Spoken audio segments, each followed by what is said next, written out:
Hello दोस्तों, स्वागत है आपका मेरे यूट्यूब चैनल परीक्षा प्लान में। तो कैसे हैं आप लोग? आई होप अच्छे होंगे। तो जैसा कि आप लोगों को पता है कि ईवीएस को मैं एनसीईआरटी से पढ़ा रही हूं और नोट्स बनाकर पढ़ा रही हूं।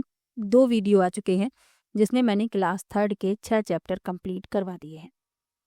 आज क्लास थर्ड कंप्लीट हो जाएगा, उसके बाद क्लास फोर्थ के जो नोट्स हैं उनसे मैं पढ़ाऊंगी और 15 दिन का समय मैंने दिया है। इस 15 दिन में मैं पूरा ईवीएस कंप्लीट पढ़ा दूंगी। तो चलिए आज की वीडियो को शुरू करते हैं। वीडियो देखने के बाद यदि आपको अच्छा लगे, हेल्पफुल लगे तो वीडियो को लाइक और शेयर कीजिएगा, और यदि आप चैनल पर नए हैं तो चैनल को सब्सक्राइब कर लीजिए। तो चलिए शुरू करते हैं। जो 7वां चैप्टर है उसमें कोई भी ऐसे टॉपिक नहीं है जिनसे प्रश्न पूछे जाने की संभावना हो। तो ये जो नोट्स मैंने बनाए हैं ये अध्याय 8 के हैं, जिसका नाम है हमारा भोजन। तो सबसे पहले इसमें संतुलित आहार के बारे में जानेंगे।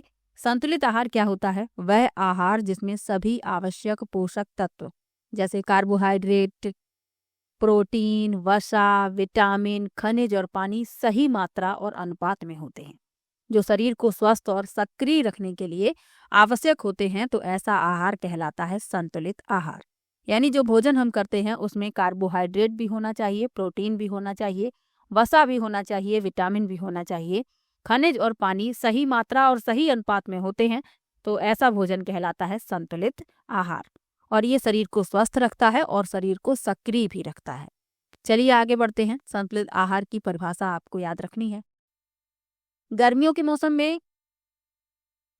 गर्मियों में मौसम गर्म होता है, हमें बहुत पसीना आता है। पसीना आने से हमारे शरीर से पानी निकलता है, इसलिए हम गर्मियों में खूब पानी, छाछ, नींबू पानी, आम पन्ना, गन्ने का रस, नारियल पानी पीते हैं। तो हम लोग जिस क्षेत्र में रहते हैं, गर्मियों के मौसम में टेम्परेचर जो है बहुत ही ज़्यादा बढ़ जाता है, तब शरीर से पसीना बहुत निकलता है, और इस पसीने निकलने से शरीर में पानी की कमी हो जाती है। इस कमी को पूरा करने के लिए हम गर्मियों में खूब पानी पीते हैं, और हमें गर्मियों में खूब पानी पीना भी चाहिए ताकि शरीर में पानी की कमी ना हो। और जो छाछ होता है, नींबू पानी, आम पन्ना, गन्ने का रस, नारियल पानी, तो ये सब पीते हैं। इससे हमारे शरीर में पानी की आपूर्ति होती रहती है। चलिए आगे बढ़ते हैं। आगे लिखा है, हम पेड़ पौधों के अलग अलग भागों का खाने के लिए उपयोग करते हैं। बिल्कुल करते हैं। जो पेड़ पौधे के भाग होते हैं उनके अलग अलग जो भाग हैं उनका प्रयोग सब्जी के रूप में किया जाता है। जैसे जो पालक होती है वह पत्तियों का उदाहरण है। मेथी है, ये भी पत्ते होते हैं। पत्ता गोभी है, सरसों है, धनिया है, ये सभी क्या है? ये पत्ते हैं। तो इनकी सब्जी बनाकर खाई जाती है। आपको याद रखना है, प्रश्न ऐसे पूछ लिया जाता है, निम्न में से निम्न सब्जियां जो दी गई हैं, निम्न सब्जियों में से पत्तों का समूह चुनिए। तो आपको विकल्प में बताना होता है जिसमें सभी पत्ते होते हैं, या तने पूछ लिए जाते हैं, या जड़ पूछ ली जाती हैं। तो इस तरीके से प्रश्न पूछे गए हैं प्रीवियस ईयर के पेपर, यदि आपने देखे हैं तो आपको याद होगा। तो आपको याद रखना है, पालक, मेथी, पत्ता गोभी, सरसों, धनिया, ये सभी क्या है? ये पत्तियां हैं जिनका प्रयोग सब्जी के रूप में किया जाता है। आगे बढ़ते हैं। फल, अमरूद, चीकू, सेब, आम, टमाटर, बैंगन, ये सभी क्या है? फल। अब ये तो आप जानते हैं, अमरूद फल है, चीकू फल है, आम फल है, संतरा फल है। और जो टमाटर और बैंगन है ये भी पौधे के फल ही हैं। इनका प्रयोग भले ही सब्जियों के रूप में होता है, लेकिन जो पौधे के भाग मैंने आपको लास्ट वीडियो में बताए थे, तो उसमें मैंने आपको बताया था जड़, तना, पत्तियां, फूल और फल। तो जो टमाटर, बैंगन, इसके अलावा और भी जो सब्जियां हैं वो सभी फल के अंतर्गत आती हैं। ये आपको याद रखना है। चलिए आगे बढ़ते हैं।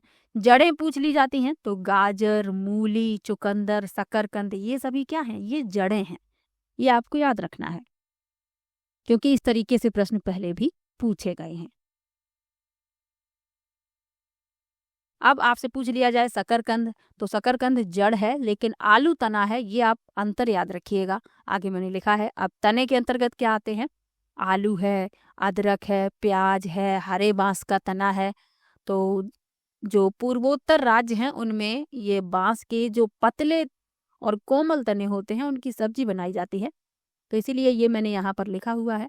इसके अलावा जो बीज होते हैं, जैसे जो अनाज हैं, सभी अनाज जो प्रयोग किए जाते हैं, जैसे कि चावल है, गेहूं है, रागी है, बाजरा है, ये सभी क्या है? ये बीज होते हैं। दालें, वो भी बीज ही है। सूखे मेवे, वो भी बीज होते हैं, जैसे बादाम है, चिरौंजी है, ये सभी क्या है, ये बीज हैं। तो आपको याद रखना है बीज के अंतर्गत क्या आता है, तने के अंतर्गत क्या आता है। सबसे अधिक जो पूछा गया है वो तने से पूछा गया है, तो आप याद रखिएगा। आलू, अदरक, प्याज, हल्दी, जो हल्दी होती है कच्ची हल्दी जो खेत में उगती है वो अदरक जैसी दिखती है और वो भी तने के अंतर्गत ही आती है, तो ये आप याद रखिएगा। चलिए आगे बढ़ते हैं। जानवरों से भी खाने वाली चीजें प्राप्त होती हैं, जैसे शहद है, अंडे है, मांस है, दूध है। ये सभी किससे प्राप्त होते हैं, जानवरों से प्राप्त होते हैं। और दूध से बनने वाली चीजें कौन कौन सी हैं, घी है, पनीर है, दही है, मक्खन है। तो ये चीजें भी खाने में प्रयोग की जाती हैं। तो पेड़ पौधों से भी हमें खाने की चीजें प्राप्त होती हैं और पशुओं से भी होती हैं, ये भी आप याद रखिए। अब पक्षियों से भी हमें प्राप्त होते हैं, पक्षियों से अंडे प्राप्त होते हैं, मधुमक्खियों से शहद प्राप्त होता है, जानवरों से दूध प्राप्त होता है और दूध से कई चीजें बनती हैं, घी बनता है, पनीर बनता है, मक्खन बनता है, दही बनता है। तो ये भी आपको साथ में याद रखना है। चलिए आगे बढ़ते हैं। अब इसी लेसन में 56 भोग के बारे में भी बताया गया था। तो ये एक विशेष प्रकार का भोजन है, आपने कई बार इसका नाम सुना होगा 56 भोग। इसमें 56 तरीके के व्यंजन शामिल होते हैं। तो इसे विशेष त्योहारों व शुभ अवसरों पर परिवार के सदस्यों, रिश्तेदारों, मित्रों व अतिथियों की आवभगत के लिए बनाया जाता है। इस भोग में 56 प्रकार के व्यंजन होते हैं तथा भोजन के 6 रसों का मिश्रण होता है। ये 6 रस कौन कौन से होते हैं, मीठा, तीखा, कसैला, खट्टा, नमकीन और कड़वा। तो ये 6 रस होते हैं, इनका मिश्रण होता है और 56 तरीके के व्यंजन इसमें शामिल होते हैं। विशेष त्योहारों और शुभ अवसरों पर परिवार के सदस्यों, रिश्तेदारों, मित्रों और अतिथियों की आवभगत के लिए ये व्यंजन बनाए जाते हैं। तो 56 भोग के बारे में ये आपको याद रखना है। अब आपको याद रखना है मुख्य रूप से कि इसमें 6 रस होते हैं, मीठा, तीखा, कसैला, खट्टा, नमकीन और कड़वा। चलिए आगे बढ़ते हैं। तो अध्याय 8 जो है आपका कंप्लीट होता है। अध्याय 9 में भी कोई ऐसे टॉपिक नहीं थे जिनसे प्रश्न पूछे जाएं। तो अध्याय 10 के नोट्स बनाए हैं, वस्तुओं की दुनिया। वस्तुओं के बारे में बताया गया है और ये इम्पोर्टेंट भी है क्योंकि पहले भी प्रश्न पूछे गए हैं। पारदर्शी, अपारदर्शी, पारभासी, साइंस में भी पूछ लिए जाते हैं इनसे संबंधित प्रश्न। तो पारदर्शी वस्तुएं क्या होती हैं, जिन वस्तुओं से आर पार देख सकते हैं उन्हें पारदर्शी कहते हैं। अब उदाहरण आपको बताने की जरूरत नहीं है क्योंकि कांच जो है पारदर्शी होता है, सबसे अच्छा उदाहरण है पारदर्शी का। इससे आप आसानी से आर पार देख सकते हैं। तो कांच जो है वह पारदर्शी होता है। अपारदर्शी क्या है, जिन वस्तुओं से आप आर पार नहीं देख सकते उन्हें अपारदर्शी कहते हैं। जैसे कोई दीवार है तो आप दीवार के उस तरफ नहीं देख सकते, तो दीवार जो है अपारदर्शी का एक उदाहरण है। इसके अलावा जो दरवाजा होता है लकड़ी का बना होता है, आप दरवाजे के आर पार भी नहीं देख सकते हैं यदि वह लकड़ी का है। यदि दरवाजा कांच का है तो वह पारदर्शी है, यदि लकड़ी का बना हुआ है, लोहे का बना हुआ है तो आप उससे आर पार नहीं देख सकते, तो वह अपारदर्शी के अंतर्गत आता है। चलिए आगे बढ़ते हैं।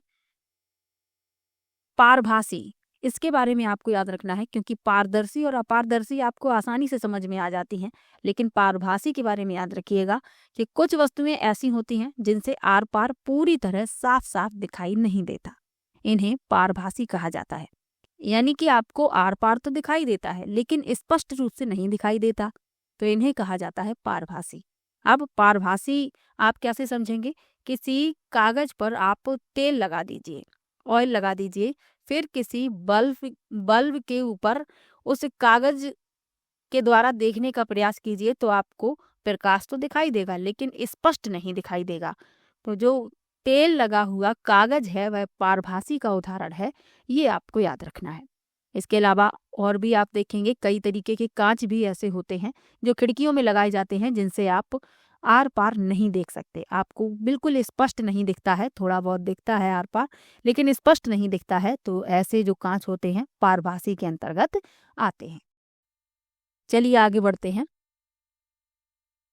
इसी लेसन में आपको पदार्थों के प्रकार के बारे में भी बताया गया है। भौतिक अवस्था के आधार पर पदार्थ मुख्यतः 3 प्रकार के होते हैं। तो भौतिक अवस्था के आधार पर आपको याद रखना है 3 प्रकार के होते हैं। कौन कौन से, ठोस, द्रव, गैस। अब ठोस, द्रव, गैस के बारे में भी आपको याद रखना है। ठोस पदार्थों का आकार और आयतन निश्चित होता है, तो ये आपको याद रखना है। ठोस पदार्थ जो होते हैं उनका आकार और आयतन कैसा होता है? निश्चित। अब उदाहरण यहाँ पर मैंने नहीं लिखे हैं क्योंकि कोई बहुत कठिन चीज नहीं है, आपको इनके बारे में पहले भी पता है। ठोस पदार्थ का उदाहरण ले लीजिए, जैसे कि लकड़ी का कोई गुटका है तो वह ठोस के अंतर्गत आता है। जैसे ईंट है, वो भी ठोस है, उसका आकार और आकृति कैसा है? निश्चित है, आकार और आयतन। तो आपको याद रखना है ठोस पदार्थों का आकार और आयतन निश्चित होता है। द्रव क्या होते हैं? द्रव पदार्थों का आयतन तो निश्चित होता है लेकिन आकार निश्चित नहीं होता। जिस भी पात्र में ये रखे जाते हैं ये उसी का आकार ले लेते हैं। अब द्रव के अंतर्गत जैसे जल है, दूध है, तेल है, ये सभी द्रव हैं। इनका आयतन तो निश्चित है लेकिन आकार निश्चित नहीं है। जिस भी पात्र में आप इन्हें डालेंगे ये उसी का आकार ले लेंगे। और गैस, तो गैसीय पदार्थों का ना तो आकार और ना ही आयतन निश्चित होता है। तो ये आपको याद रखना है। ठोस, द्रव, गैस भौतिक अवस्था के आधार पर पदार्थों को 3 भागों में विभाजित किया गया है। ठोस, द्रव, गैस। चलिए आगे बढ़ते हैं।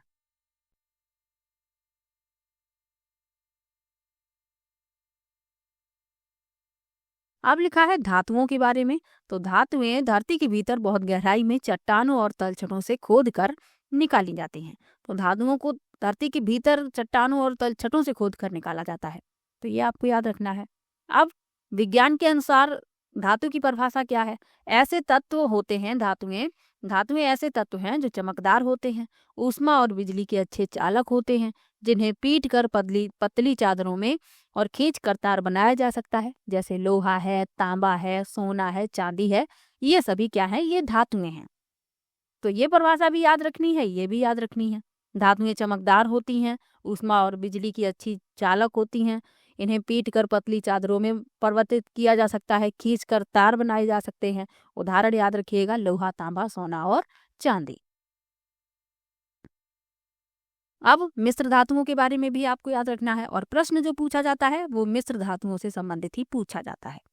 तो मिश्र धातुएं 2 या 2 से अधिक धातुओं को मिलाकर बनाई जाती हैं। जैसे आपसे पूछ लिया जाए कि स्टील जो है वह लोहा और कार्बन को मिलाकर बनाया जाता है, पीतल जो है तांबा और जस्ता को मिलाकर बनाया जाता है, और कांसा, ये मोस्ट इम्पॉर्टेंट है, कई बार पूछा गया है। तो कांसा जो है तांबा और टिन को मिलाकर बनाया जाता है। कांसा जो है तांबा और टिन को पिघलाया जाता है और उससे एक नई धातु का निर्माण किया जाता है, उसे कहते हैं कांसा। चलिए आगे बढ़ते हैं। और कांसे से बर्तन है, मूर्तियां हैं, ये सब कुछ बनाया जाता है। चलिए आगे बढ़ते हैं। अध्याय 12 है और क्लास 3 की बुक का ये लास्ट लेसन है, क्या और कैसे करें इसका।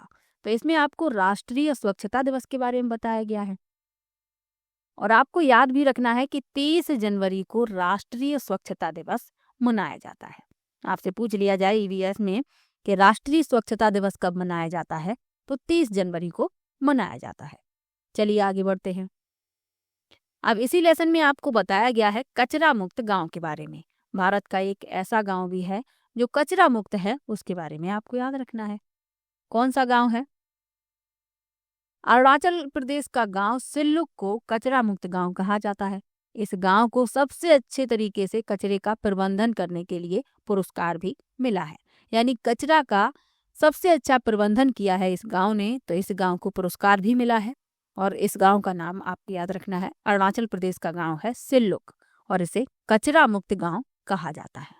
तो ये स्वच्छ गांव है, इसीलिए इसे पुरस्कार भी प्रदान किया गया है। चलिए आगे बढ़ते हैं।